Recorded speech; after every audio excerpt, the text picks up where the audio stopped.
Many thanks again for staying with us on the program TMI on the ITV network. Our guest this morning is a development economist.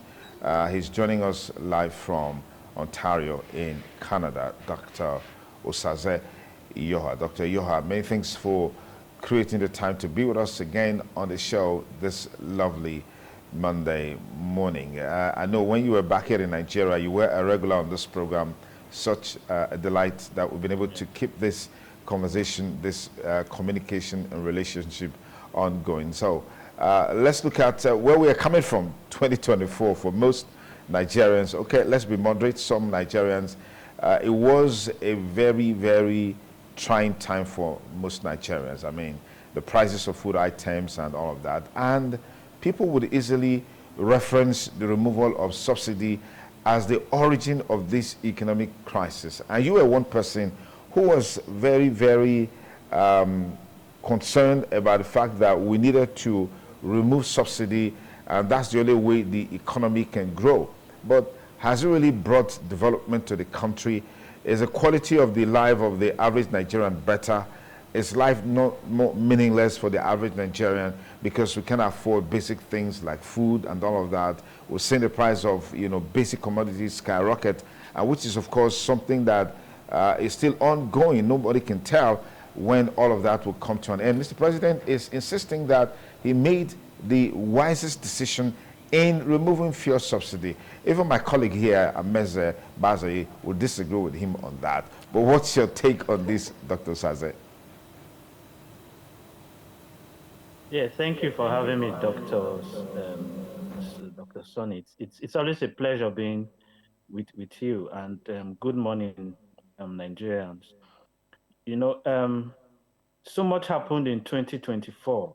It was almost like a it was almost like all the policies was let loose against Nigerians. Yeah, but just like you referenced, the fuel removal of fuel subsidy was a watershed. It was, I always knew that the consequences were going to be dire, and and as many analysts have referenced, the timing was probably not right. And I think that was the point that we always tried to stress, you know. And also concerning the fact that we are a third world nation.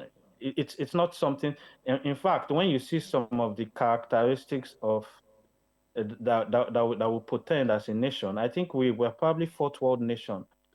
So removing subsidy in developed countries that we think it's El Dorado, I always maintain that they still subsidize something.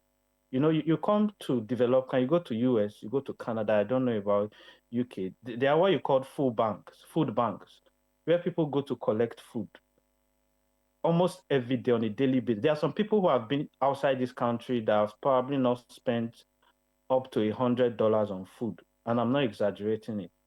They go to get food free from food banks. So there's provision for child care. So in America, they subsidize five of their most essential meals: wheat, maize, cotton, about five.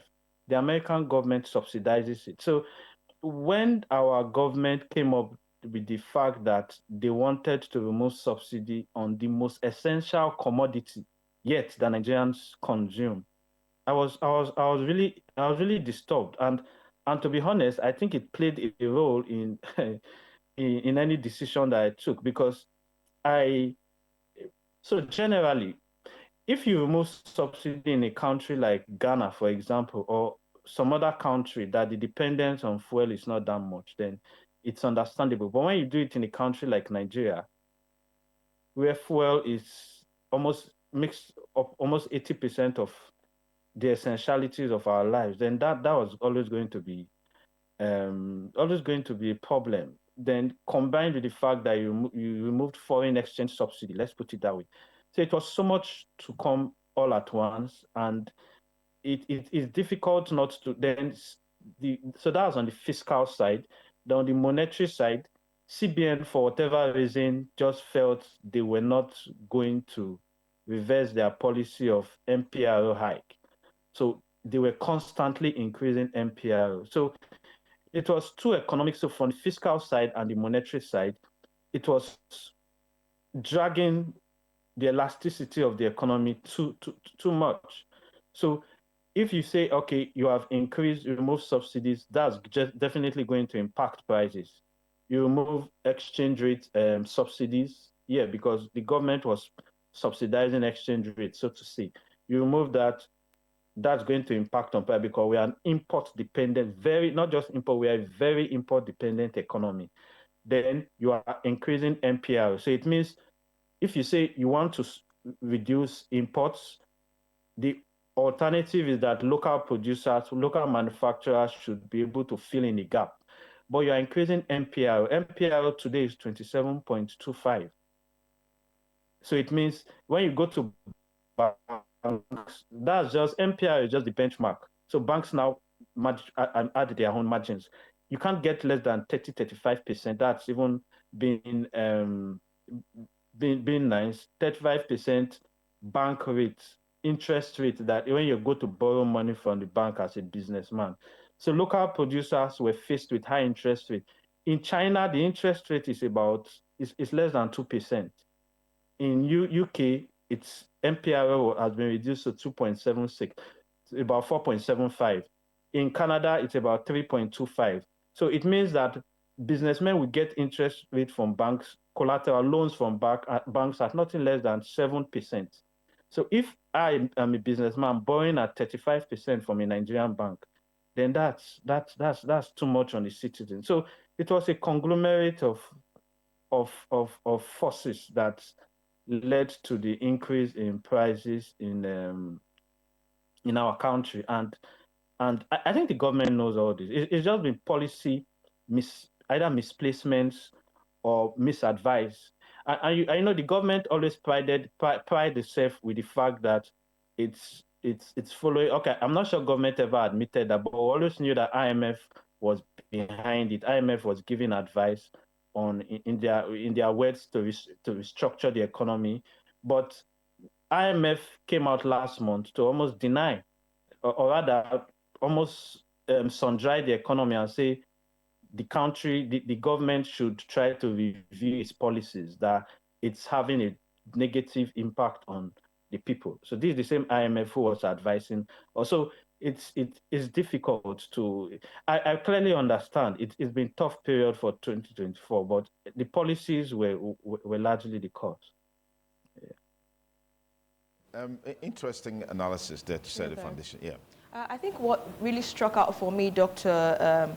Iyoha, was the fact that you made mention of food banks, that they work outside of Nigeria.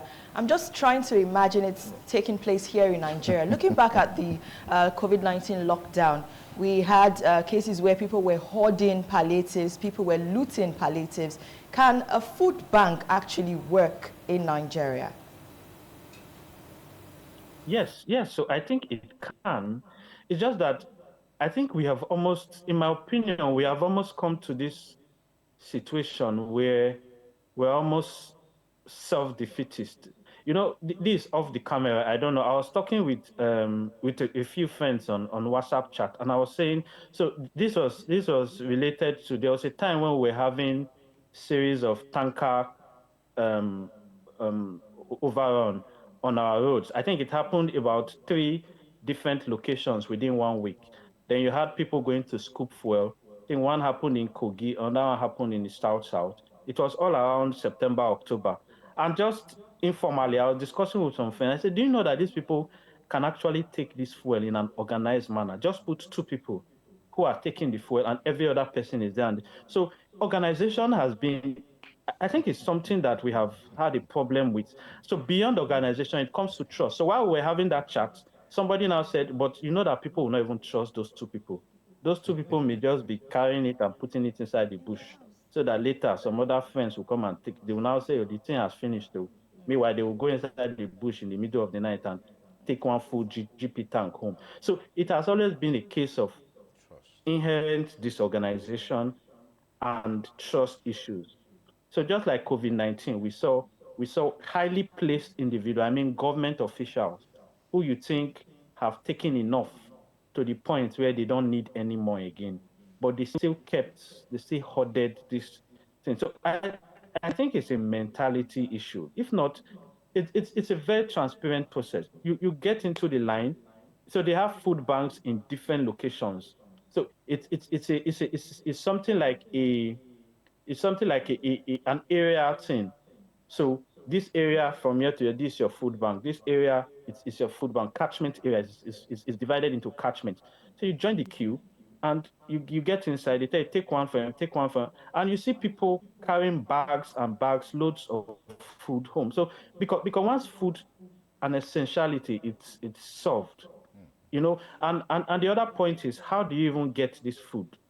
So government officials, just like we when there's too much harvest, so government buys these commodities and stores so that the farmers don't feel get a loss whenever there are over harvest. Yeah. You go to New Benin market, you see tomatoes in the gutter, wasted tomatoes. That shouldn't be the case. So because these market women have sold, they are not. These are getting spoiled, so they want to quickly get rid of it. Nobody is buying; they throw it away. So those are things that government buys and preserves, then gives it out to individuals. So it's a combination of organization on our part, but I think it's more of trust on the organizers. Then government, even if you say you want to have the food bank, where's the food that government wants to distribute? We've been hearing of food reserve.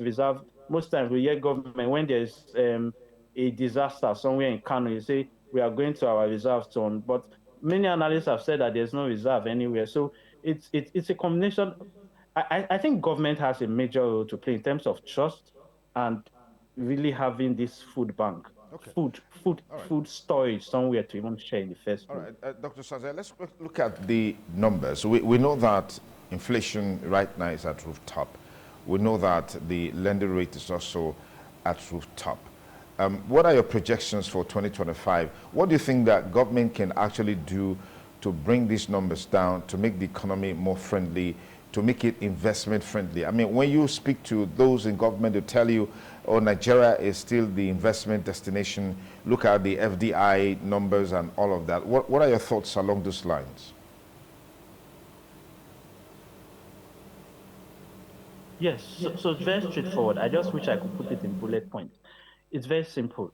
Um, I'm still worried that we would be able to overcome our challenges in 2025. I'm very worried. We've seen the 2025 budget that was released. It looks too optimistic. Yeah, it's optimistic, the word.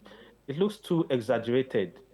I, it was the same with the 2024 budget. The 2024 budget earmarked that there will be a oil production benchmark of 1.78 million barrels. As at then, the highest we had done was 1.1, and they put it at 1.7. So the maximum we did was 1.4, and that was just about the third quarter, August, September. So 1.78, 1.4, and as I said, just the third quarter. So we had a shortfall of about 3 million barrels. Then we had an exchange rate benchmark. The budget of 2024 said we're budgeting it on an exchange rate of 700 naira to a dollar. That's the 2024 budget. The least we did was 1,500. Official rate, I'm talking about. So official rate as of last month was 1,535 naira to a dollar. So 700, 1,000. So that's more than a doubling. So what the impact of that is that it's either there are so many projects that are going to be unexecuted, or government, which is the most likely option, government is now going to borrow. So I think the second option was the case. Government ended up borrowing so much because you budgeted it on $700. The exact actual is $1,500. So it means government is spending double. And that's why you see in the 2025 budget deficit, which is the amount that we have kept aside for, or rather debt servicing, the amount we have kept aside to service our debt in 2025 budget is about 16.34 trillion naira. In the budget of 2024, our debt servicing amount was about 7 trillion naira. So it means 7 trillion. We have more than doubled. So it means we took so much loan in 2024. So my problem is in 2025, we are almost making the same mistake. We have put oil production benchmark, daily oil production at 2.06 million barrels a day. We have put exchange rate at 1,500. So we have made some very, very exaggerated. We have put GDP growth at 6%. So the problem or the danger in that is that we are most likely going to make same mistakes if we are budgeting, if our budget is too high, if our statistic, the data with which we are working is too high. So I think government should be more realistic. I think CBN should also reduce interest rate because until CBN reduces interest rates, and if we are still running on as an import-dependent economy with the exaggerated oil production benchmark of 2.06 million, then it means that we will not anytime soon be reducing inflation. And another very ambitious statistic that was put on the budget too is that inflation will be reduced to 15%. I rather see inflation right now is about 34.87. I don't see it coming down below 32 at best. So my outlook is that inflation would not temper down below 30%. Why? Because interest rate is still high. Local manufacturers are still going to borrow at 30%. So you don't expect them to borrow at 30% and reduce their prices. Exchange rate has still been hovering around 1,700. So these are not. It's not about even being economic. Being an economist now. This is just layman business. So if your exchange rate is still high, you're an import-dependent economy. Your MPRO is high. It means local manufacturers are still going to borrow high. So how do prices of goods come down? So then for GDP, I've never been an admirer of GDP as a measure of anything. GDP for me, it's probably the most deceptive method of measuring growth because GDP is a population parameter. So if a country has 10 million people and it's not producing as much, South Africa, for example, has just 60 million people.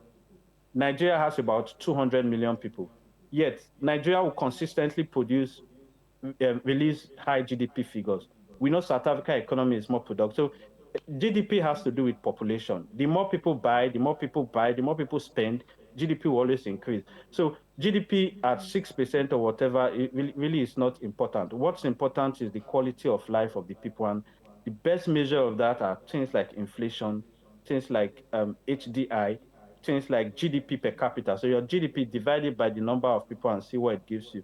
So my problem is I still worry that 2025 might not be anything different from 2024, especially, and I think we've kept mentioning this over the last 2 years, especially if CBN does not temper down on the MPA, the interest hike that it has been carrying out in the last 2 years.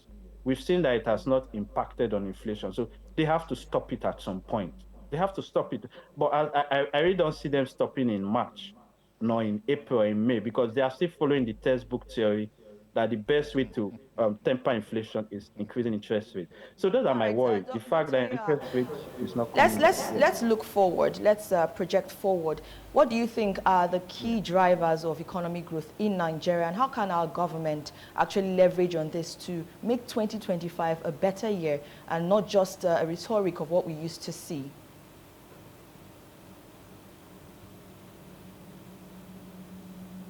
Yes. So we would have to divide that into short, medium, and long-term goals. So the long-term goals should be making Nigeria an exporting nation, or rather making Nigeria a hub for foreign direct investment, not foreign portfolio investment, because that's what CBN is pursuing, increasing interest rates so that foreigners would come and buy your TB rates. But we know that's short term. They buy it when they make their profit, the next day they take their money away. So making Nigeria a hub for foreign direct investment, we know the key to that is power. Yeah, because until you fix power, people will keep running away. Michelin Dunlop left Nigeria. They didn't go far. They went to Ghana because of light. Meanwhile, we are their biggest market for tires. So when we fix power, we fix security, then policy flip-flop, where one government comes out. But I think the key is power and security. When we fix that, foreign direct investment come. So that's long term. But I think in the medium term and short term, there are some things government can do. I think transparency, I really like to be more analytical and not talk so much about corruption. But it's difficult not to, because most times until you fix the political side, the politics determines the economy. It's the politicians who give economic policy. So until you fix that, it's difficult. And I think corruption has to be dealt with. There has to be much better transparency. When we are more transparent in the way we show our books open, then I think this subsidy, I know it's almost like just like the last interview I had with Dr. Sonny, I said the train has left the station. Yeah. But I think if I was to dream, if I was to put fuel, petrol should be subsidized at whatever, either at the production to Dangote, so that he's able to get fuel at crude at a cheaper price, because it's the driver of the small and medium scale enterprise. We have not been able to fix power, so that's why I say in the short and medium term, we should introduce some kind of subsidy, either at the production level of consumption, for fuel, diesel to come down. You have barbers charging 2,500 to cut your hair. You have people selling a rubber of rice was about 2,000. About November, it's about 7,000-8,000 now. So how do you? It's because of the fuel they used to transport it. Diesel, they bring it from the north. So if we can introduce some kind of subsidy at whatever point production in the supply chain, I think that will, in the short and medium term, temper down on inflation. Also at the production at the production level too. So I think those are the points. Inflation, introduce some kind of subsidy. Then in the long term, making Nigeria a production hub. Investment for foreign direct investment. With those very, very close to the ground approaches, I think we'll be able to fix the issues. Pause you for a moment. We'll take a short break. We'll be back with you. But this time we'll look at the sub-national government. What's your take on the style of leadership, the style of governance, the policy thrust? How does it align with the center to fast-track development and, of course, cascade some of these policies and programs that will have direct impact on the people? We'll look at all of those issues in just a moment, but we'll take a short break. We'll be back with you on TMI. Many thanks again for joining us on the program TMI on the ITV network. We'll continue our conversation with Dr. Osaze Iyoha, who is joining us from Ontario in Canada, looking at the economic outlook for Nigeria in the brand new year 2025. Just the best time to look at where we're coming from, where we are right now, and where we are going as it relates to the economy. Certainly not a rosy time for the average Nigerian. I mean, look at the cost of fuel. I mean, you want to do anything, do a short trip, or just within the town, you're probably thinking of buying fuel for about 10,000 naira or more. And if you use a car that is on AC, that probably will just last you for 2 days. All right, so in a week, you're probably talking about maybe 50 to 60, 70,000 naira. That's supposed to be our minimum wage. Right, and you spend it in just 1 week. Absolutely. And then you still have to think about other basic amenities that you need, food, clothing, and all of that. Yeah. And it's all affected by this same fuel. Okay. I guess actually talked about it earlier on, and that carrying the food produce from the villages to the town is fuel. Yeah. And that is actually a big, big problem for us in Nigeria today. So, Dr. Saza, I was asking, or I hinted to you earlier before we went for that break, many a times the emphasis seems to be on the national government, the government at the center, as it were. What's your take on the economic policies at the subnational level in terms of its alignment or misalignment or non-alignment at all with what is happening at the center and the attendant effect on those at the grassroots. You look at in Nigeria today, the issue of local government autonomy, financial autonomy, is still a major talking point. And then you have the states who always reference the center, and then people are saying, well, if we're always talking about the center, let's look at the states. The revenues, the resources coming to the state, what are they doing with it? It looks like they're just on their own, they're not impacting on the people. Yes. So just quickly, just to join the fuel conversation that you were that you had, um, in 1 minute, I'll just keep talking about the fuel subsidy that our government can do if we are very transparent with the books. It's not a big deal.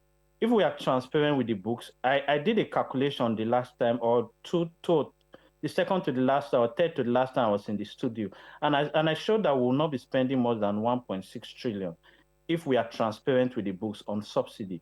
I can tell you, I hate doing comparisons most times. I still see myself, and not I still see I'm a complete Nigerian. I still see myself as being in Nigeria. But on comparison, a liter of fuel over here, it's about $1.60. The government spends over $10 billion on subsidizing fuel at the production level. $1.78 for a liter. So that's the lowest paid person gets at least $20. So $1.78 per liter, that's less than that's about 1% or thereabout of your hourly wage. So to fill my tank, for example, I spend nothing more than $75. That's just for a very, very low, the lowest paid worker, that's like 3 hours wage. And that tank will carry you for at least 2-3 weeks. But to fill your tank in Nigeria, you need close to it. Same Corolla, you need between 70 to 100,000 naira. And that's more than your monthly minimum wage. So we see where standards of living become. This is the same fuel that we are talking about, the same fuel. And you hear our governments come to tell us that fuel is the same. So when they want to play on our intelligence, they now tell you that $1 in Canada, fuel is $1.78. In US, it's $2. Convert it to naira. $1.78 gives you 2,000 naira. So your counterparts are paying 2,000 naira for a liter of fuel in Canada. Meanwhile, you are paying. So the point is, what was the percentage of that amount to their wage? So a person gets it. So let's not overflog it. So I think there are so many inconsistencies that our government, fuel has to be subsidized. There's really no two way about it, because you are not, I've not seen light blink in the country since for over a year. So in terms of bringing the provinces, it pains me most times when our governments are ripping off our people. In terms of the provinces, as you said, it's so much on. So it's a combination of forces at the state levels. I think most of our governments, they don't need to even rely on. I was talking about New Benin Market the last time. You go during the mango season, what happens? Because there's so much mango, I used to buy mango, then in basin, I buy as cheap as 2,000. At the beginning, when it comes out, it's about 5,000. By the time it's now in stock, they now start selling 2,000. At a point, they even sell 1,000 for a full basin. Then later, you see mangoes lying all over the street in the gutters. So why doesn't the government of Edo State, for example, during the peak season, plant this, or rather, even if you are not planting, buy these produces from the marketers, or rather those market women at competitive price, and be known for selling mango juice, for example, be known for selling orange juice and exporting this to various countries of the world, be known for timber production, and just hold on to it. There's really no, and they can make serious money from it. Vancouver, for example, in Canada, is known for timber. I go to a stores here and I see banga. I want to make this banga soup. So it's sold in butter form in a plastic. It's all from Ghana. All the produces, Gary, even as low as Gary, it's from Ghana that will buy. So these are things that Nigeria, Edo State, for example, is known for cassava. So these are specialized areas that our states can specialize in and not have to rely on. So that's the good thing about this tax reform law. Though I have a very major problem with that tax reform law. For me, it's another way the government also wants to rip out the citizens. But there's a good side of it that would probably, because of the alcohol, or where now origins of food produce that you sell should now get their tax. No more you sell alcohol and it's shared, distributed around the entire state. So I think that would now make some state government, I hope so, will make them sit up and become creative. But I think it's all boils down around corruption. So there's this feeling of responsibility is not there. So the governors don't feel responsible. The local government don't feel, chairmen don't feel responsible to their people. So it's more like, let's just go. Whenever allocations come, we share our money and go. But if there's a burden on actually creating an increased quality of life for the people, they see the bad roads, they see the fact that there's no good light, they see the state of education of classes where the children attend, and they see the money that is coming from the federal government. I think it will just naturally behold on them to be more creative. So it's a combination of forces, being transparent and being responsible. But I think if the states want to be independent of the federal government, it's very easy. As I've mentioned, some products which Edo State, for example, can leverage on and be known for it. Yeah. Okay, yeah, interesting perspectives there on the roles sub-national government can play to firm up the economy. And I've heard, analysts say that the fact that we remain a consumption nation, as it were, where we're more or less literally a dumping ground for every product, that seems to be the crux of the matter. Cost of production in Nigeria is quite high, and that's the result of the high energy demand. Most companies, most organizations will tell you what they are spending or the cost of production.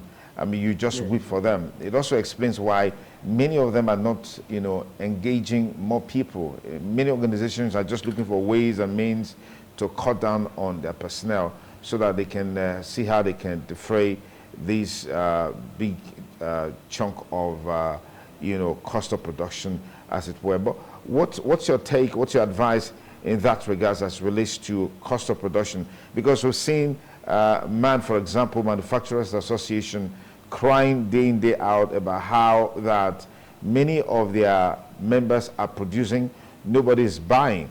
In the Christmas and New Year season, chicken was being sold for between 25 and 30,000 naira. Today, the price has gone to half that amount. Nobody is interested. So cost of production, it's so it boils down to, we talked about interest rate earlier on. We talk about power. Sometimes you really want to whip, as using your words, for those manufacturers. You've seen the state at which, or the flow of most of these big business organizations out of the country. It started with ShopRite. It went to this big pharmaceutical firm, and it's just been in torrents. Those are the big ones that we know. We even have had small scale industries that are folded up. I have friends. I have relations.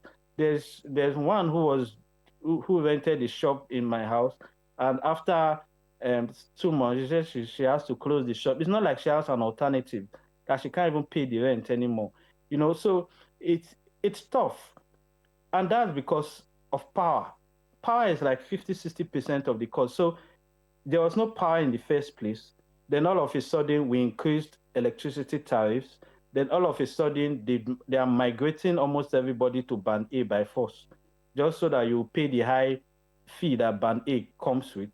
Then they now try to provide electricity at a much improved hours, more improved hours, so that they justify the band A amount that they are collecting. Then what does that result to? It now results in crash in the power line. So that's why we've been having and collapse of the grid in the last 3 months. We've been having series of collapses, and that's because they are pushing everybody to band A because they want more money. So it's a combination of policy. So it's almost like there are no policy controls.